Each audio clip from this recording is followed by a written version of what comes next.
Hi, welcome to another session of Letters to the Librarian. Today we've got a letter from someone signed Anxious in Afton, and it reads, about every 10 nights I'm finding I'm having trouble falling asleep.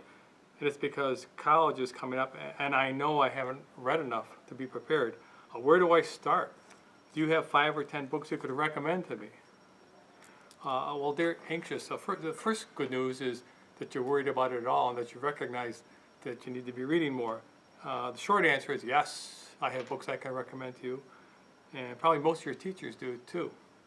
I'll put a list along with this email so you can check a bunch out. And these aren't necessarily ones recommended for college, but they are books that I think give you a good reason to read a book. Either the language is beautiful or there's these great revelations that you've never thought of before.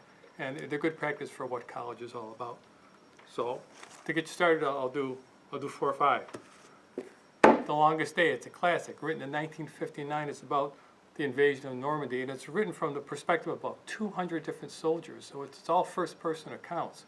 And it's a great story, and in the back, they list what all these ordinary people became afterwards. It's a great way to get into history. It's easy to put down, read a little bit at a time. Out of the Dust, a novel written in 1997. It'll take you about 45 minutes to read this. And the reason I would recommend this is it's an unrhymed verse, and so you might be amazed that poetry could tell you a story. It's beautiful language. It takes place during the Dust Bowl. A broken family gets repaired. It's good stuff. Once every 10 years, a book comes around, everybody says, what an awesome book. This is an awesome book, written around 2010 maybe. It's called Guns, Germs, and Steel.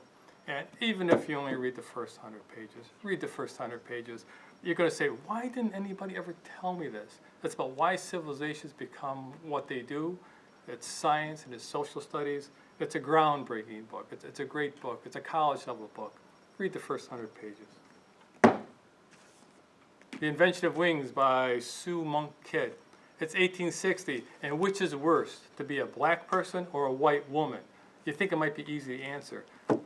And it's a great novel. Again, beautiful language, and takes this problem which you maybe haven't thought of before and illustrates. It's based on 2 real people. It's a great book.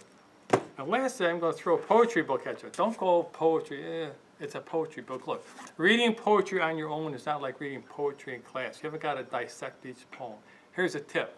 Just like any song or just like any meal, you're going to hate 9 out of every 10 poems. That's okay. But you're going to land on one now and then that's going to make a difference. You're going to write it down. You're going to photocopy it. You're going to want to keep it.